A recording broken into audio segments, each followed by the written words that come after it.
Pavel Bartósek næstur á mælendaskrá. Já, kæru vinir, mér líst svona að undirstöð til að príðilega á þessar tillögur, það að segja að færa þingið það formulega vald að kjósa forsætisráðherra. Það er athugasemdir sem ég geri svona fyrst og fremst þá tæknilegs eðlis, en ég er að velta því fyrir mér auðvitað eins og margir aðrir að sko við getum auðvitað lent í því að þegar er búið að setja þessar grunnreglur það að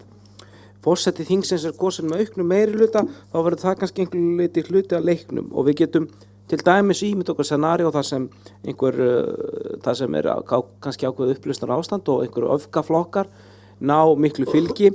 aðrir flokkar þurfa þá að reyna að venda ríkisstjórn saman, en segjum síðan að þessi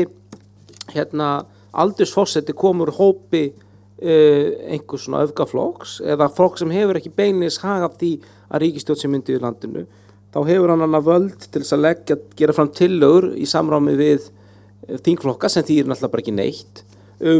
einhverja menn og hann getur bara lagt fram einhverjar vondatillögur og svo eru þær felldar allar og þá kannski er búið allir kosninga. Auðvitað er það ekkert endilega sko mönnum til frádráttar, sumir flokkar geta beinast að haga því að skapa upplausnar ástand í landinu og þetta finnst mér ákveðið